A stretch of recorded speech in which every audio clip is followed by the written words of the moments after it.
La bronchiolite aiguë, diagnostic, critères de gravité et prise en charge, un cours destiné aux résidents de pédiatrie.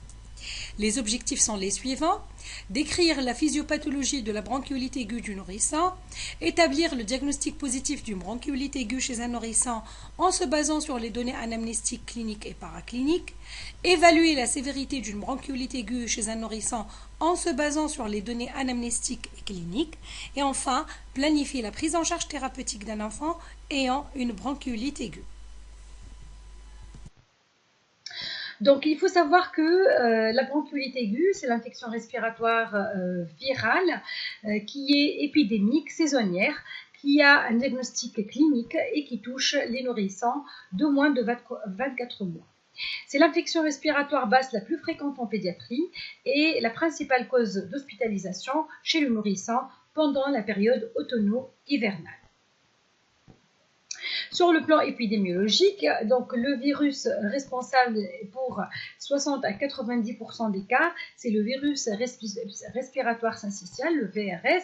Il y en a d'autres virus qui peuvent donc engendrer une bronchiolite, tels que les métapneumovirus, les virus influenzés, les para-influenzés, les adénovirus et les rhinovirus.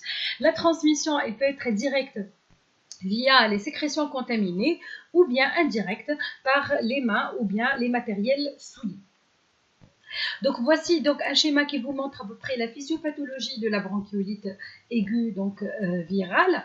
Donc il y aura donc bien sûr la pénétration du virus au niveau des voies donc respiratoires.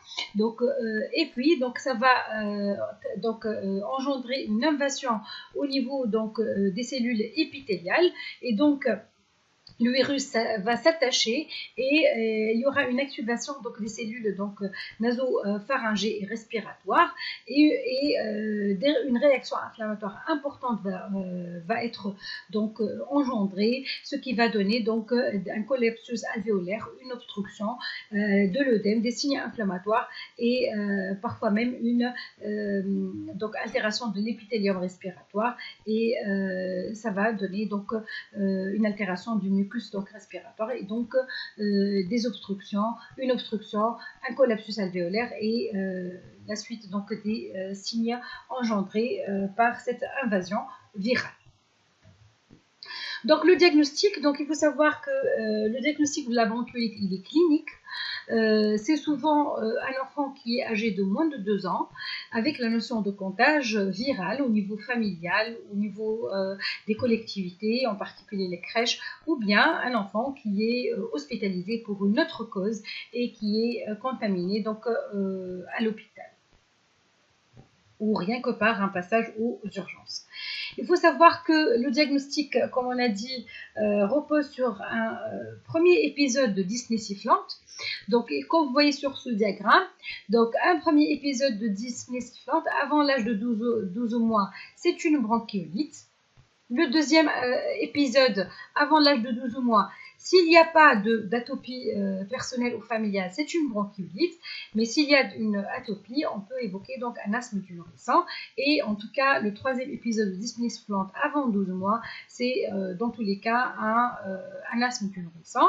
Et puis là, il faut savoir que au-delà de l'âge de 12 mois, donc un premier épisode de dyspnée sifflante, surtout si on a un terrain d'atopie, il peut s'agir d'un asthme. Donc il faut savoir faire la part entre bronchiolite et asthme du nourrisson.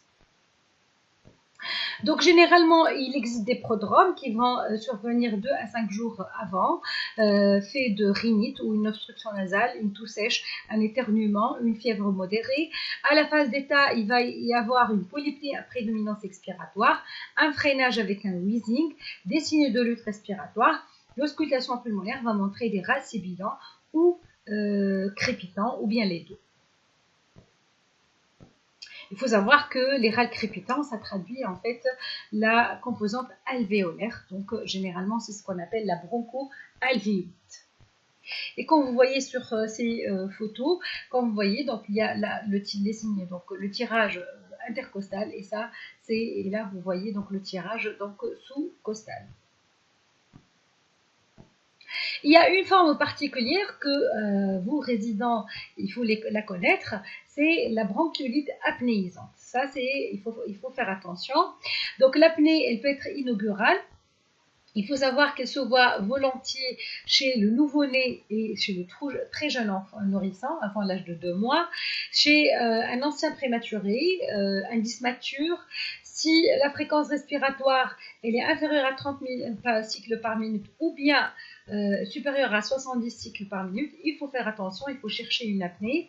Et il faut aussi la chercher quand on a une saturation à l'admission qui est inférieure à 90% à l'air ambiant.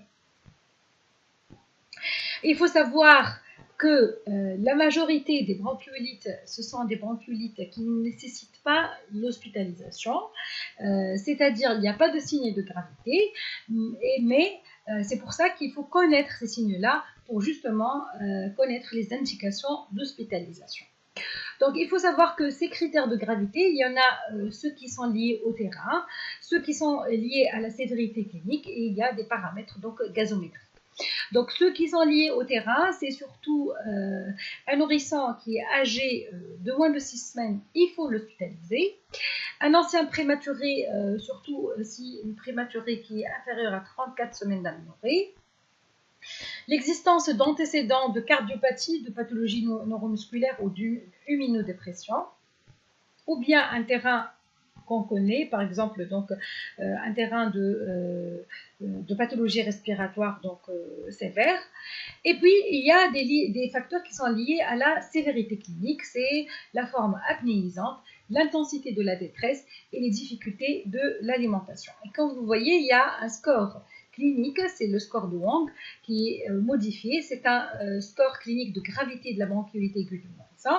Les items, c'est la fréquence respiratoire, l'existence de sibilant ou crépitant, les signes de lutte, l'état général. Et comme vous voyez, donc on peut coter de 0 jusqu'à 3 selon l'intensité des différents signes. Et comme vous voyez, donc le score le plus élevé va être retenu si on a une fréquence respiratoire supérieure à 60 par minute, si on a des sibilants qui sont audibles à distance, si on a donc des signes de lutte sévère avec un battement des ailes du nez, s'il y a une altération de l'état général avec léthargie, irritabilité et difficultés alimentaires.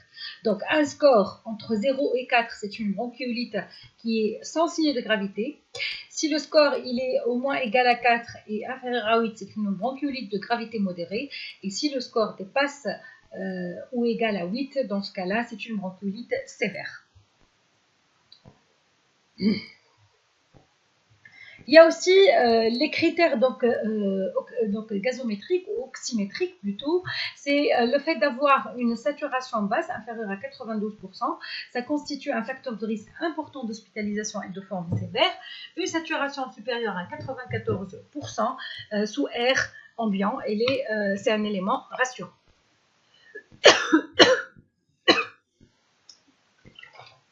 Pardon. Maintenant, quel examen complémentaire on va demander devant une bronchiolite donc aiguë? Donc il faut savoir que pour les enfants qu'on va hospitaliser, c'est-à-dire ceux qui ont des critères de gravité, il va falloir pratiquer la radiographie thoracique. Donc les signes qu'on peut avoir, c'est une distension pulmonaire, comme vous voyez sur ce cliché-là, donc à droite, donc avec une augmentation des espaces intercostaux, un aspect hyper clair des deux poumons, pratiquement une horizontalisation des côtes et un aplatissement des coupoles diaphragmatiques. On peut avoir un syndrome bronchique diffus ou bien des troubles de la ventilation, comme vous voyez sur ce cliché, donc une atélectasie, et on peut avoir des atteintes alvéolaires donc associées.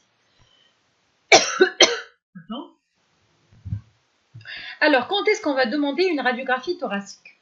Dans la bronchiolite typique, il n'y a pas, sans signe de gravité, il n'y a pas d'indication à demander une radiographie pulmonaire, même pour les enfants hospitalisés pour, par exemple, s'il n'y a pas de critères de gravité, mais qui sont hospitalisés, vu, par exemple, les mauvaises conditions socio-économiques, etc. D'accord? Il faut réserver cet examen aux situations suivantes, c'est les bronchiolites sévères. Si l'on a un doute diagnostique, par exemple, une symptomatologie à type de malaise ou d'apnée, si l'évolution est atypique au cours de l'hospitalisation, avec aggravation, et si on suspecte un diagnostic différentiel. Maintenant, quelle place au bilan infectieux? On ne va pas systématiquement faire un bilan infectieux. Ce bilan-là, il est demandé en cas de suspicion de surinfection avec l'existence de signes de sepsis, d'une fièvre importante secondaire et d'une aggravation clinique.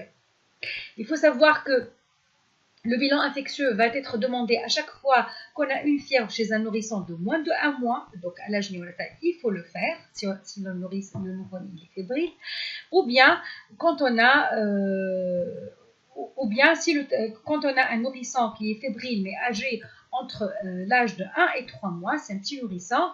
Ce bilan, il n'est pas systématique, mais il est fait quand on a un tableau donc clinique qui n'est pas typique d'une bronchiolite. Si on a un doute diagnostique, par exemple, on doute sur une pneumopathie infectieuse, etc.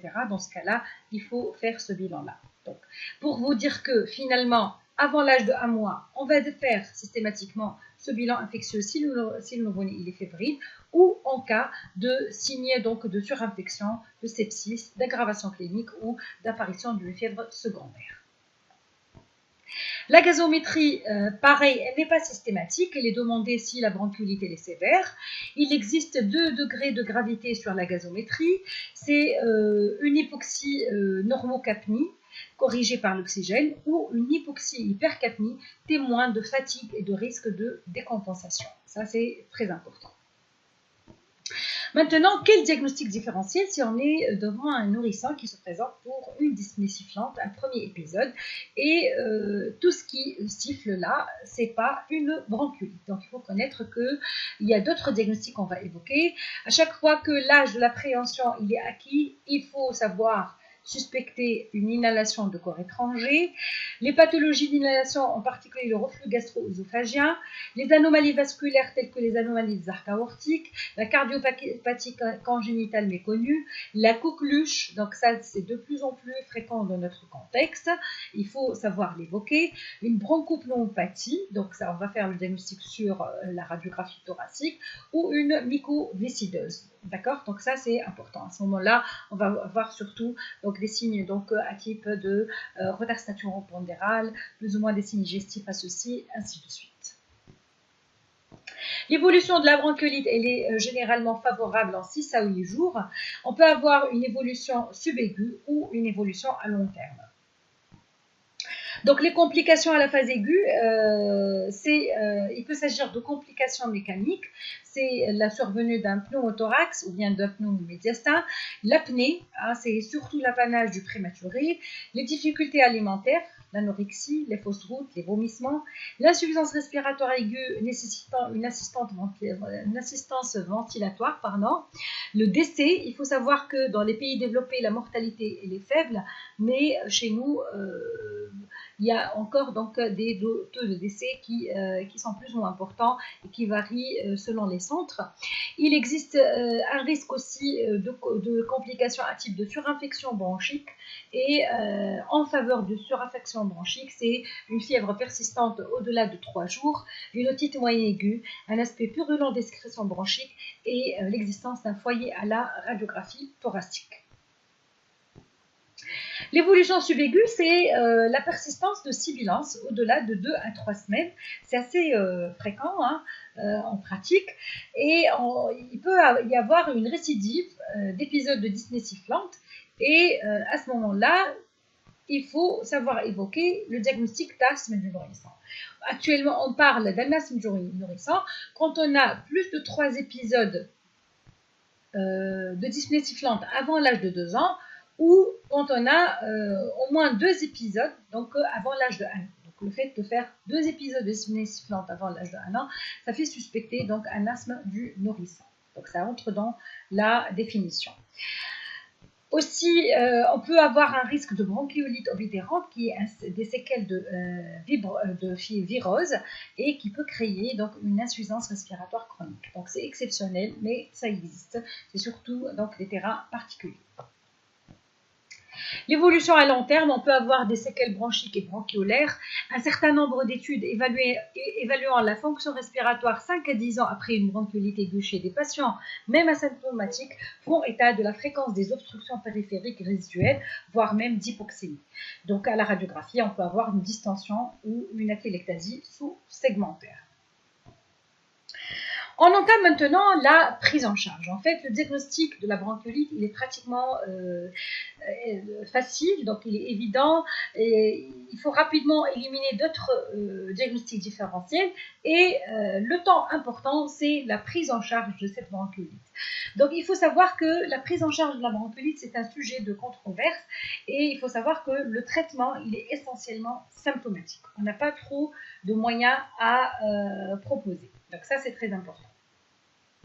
Il existe des mesures donc générales, donc c'est le couchage en position proclive à 30 degrés avec la tête en légère extension. Il faut faire une bonne désobstruction rhinopharyngée avec du sérum physiologique. C'est un temps capital. Donc ça c'est très important. Il faut savoir que surtout pour les petits nourrissants, l'obstruction nasale peut être en elle seule la cause d'une aggravation importante de l'état respiratoire. Donc il faut faire cette désobstruction de façon correcte. Il faut la faire par le médecin lui-même, par l'infirmier, par le kinésithérapeute et faire apprendre à la mère comment faire la désobstruction rhinopharyngée par du sérum physiologique. Donc, il faut assurer des apports hydriques adéquats en fonction des besoins du nourrissant, une alimentation entérale par fractionnement des repas ou sonde nasogastrique s'il y a des difficultés donc alimentaires, ou bien on peut recourir en cas de signe de sévérité à une alimentation parentérale par voie intraveineuse. Qu'en est-il pour les nébulisations maintenant? Donc, on va détailler quelques éléments de prise en charge.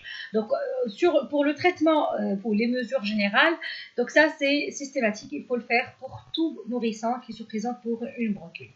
Pour les nébulisations d'adrénaline, il faut savoir que l'adrénaline ne doit pas être utilisée pour les enfants hospitalisés pour bronchiolite. Ça n'a pas montré donc de supériorité ou d'efficacité. En cas de bronchiolite grave, une seule dose peut être essayée et si pas d'amélioration, il faut arrêter les nébulisations d'adrénaline. Pour les nébulisations de bêta-2-mimétique, il n'y a pas d'indication en cas de premier épisode de bronchiolite. Son efficacité n'a pas été prouvée et il y a un risque donc d'effet secondaire. Le sérum salé hypertonique à 3% ou à 5%, c'est un fluidifiant potentiel. Il améliore la clairance mucociliaire. Son efficacité, elle a été démontrée dans plusieurs études randomisées avec amélioration du score de sévérité de la bronchiolite et réduction de la durée d'hospitalisation. Il faut savoir qu'il y a eu par la suite d'autres études qui n'ont pas montré donc, la supériorité de ce sérum salé hypertonique donc par nébulisation. Et donc ça reste un sujet donc de controverse. La corticothérapie systématique, il ne faut pas l'utiliser. Ça n'a pas montré son efficacité dans toutes les études. Et donc, il faut savoir que malheureusement, ils sont largement utilisés dans le monde, y compris la Tunisie, mais sans que leur efficacité ne soit prouvée. Les antibiotiques, ils ne sont pas systématiques et la Société tunisienne de pédiatrie a publié en 2013 des recommandations par rapport à l'indication des antibiotiques en cas de bronchiolite aiguë. Donc, il n'y a pas de prescription systématique et les indications, c'est la présence d'une co-infection bactérienne documentée ou fortement suspectée. Donc les indications, c'est une pathologie sous-jacente entraînant une gêne au drainage bronchique, une mucoviscidose, une pathologie ou une maladie neuromusculaire, le déficit immunitaire, ou bien s'il y a des signes de gravité d'emblée, respiratoire, hémodynamique, neurologique, avec un aspect dit septique. L'oxygénothérapie, il y a donc des critères d'instauration de l'oxygénothérapie. Si on a une saturation à l'air ambiant qui est inférieure à 92%, ou bien entre 92 et 95% avec des signes de gravité. L'objectif, c'est de garder une saturation supérieure strictement à 94% à l'éveil et supérieure à 91% dans le sommeil. Donc ça, c'est des critères qu'il faut connaître. L'oxygénothérapie donc, peut se faire donc par donc une enceinte, donc un type de oud, donc nasal, mais au mieux, c'est l'oxygénothérapie nasale à haut débit pour les enfants qui sont hospitalisés. La mise en place de ce système, elle est simple, elle est bien tolérée. Le diamètre de l'embout doit représenter la moitié du diamètre narinaire. Il faut évaluer son efficacité sur les signes cliniques, la fréquence respiratoire, la fréquence cardiaque. L'amélioration, elle est rapide dans l'heure qui suit la mise sous système OptiFlow. Donc ça, c'est un système que vous avez vu dans les stages, donc vos stages donc dans les services de pédiatrie. Donc c'est une méthode qui a montré son efficacité et c'est une méthode qui améliore rapidement donc un certain nombre de bronchiolites donc modérés sans avoir recours donc à une ventilation plus invasive. D'accord? Donc, elle est surtout indiquée pour les enfants donc, avec absence de signes de gravité immédiats qui sont importants. Les effets secondaires, donc, ils sont très rares. Donc, on peut avoir rarement un pneumothorax ou une distension abdominale. La ventilation mécanique, elle est indiquée en cas d'épuisement respiratoire avec des signes de lutte, une tachypnée, une arythmie ou des pauses respiratoires. On peut avoir un tableau de SDRA avec détresse respiratoire, hypoxémie majeure et la radiographie de thorax donc, permet de visualiser une atteinte alvéolaire diffuse. C'est ce qu'on appelle donc en pratique des poumons blancs. La kinésie respiratoire maintenant, la kinésithérapie respiratoire, il ne faut pas la prescrire systématiquement. La Société tunisienne de pédiatrie recommande la kinésithérapie respiratoire en cas d'encombrement bronchique important, en cas d'existence d'une atelectasie et il s'agit donc d'une kinésithérapie respiratoire basée sur des techniques d'accélération du flux expiratoire. Donc, le traitement, on a vu que le traitement, c'est surtout des mesures symptomatiques, c'est la désobstruction nasale, assurer une bonne ventilation. Il y a des indications à l'oxygénothérapie. Au mieux, préférer bien sûr le système OptiFlow via la lunette à haut débit, mais pour les formes sévères, il y a des formes là où il faut recourir à la ventilation mécanique. Mais l'essentiel du traitement, c'est la prévention. Donc, le traitement préventif, il est très important.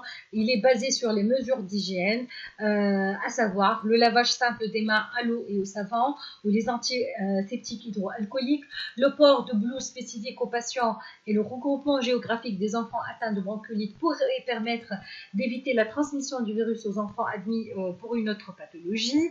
La désinfection des objets et des surfaces dans les collectivités, dans les hôpitaux, désinfection du matériel médical, le stéthoscope, la table d'examen, la pèse bébé, le pèse bébé, donc le port d'un masque pour les parents malades et pour le personnel soignant en période d'épidémie pour éviter la transmission du virus aux nourrissants, l'éviction des collectivités durant la période de contagion, bien sûr, et il faut proscrire le tabagisme passif, encourager l'allaitement maternel et sa prolongation.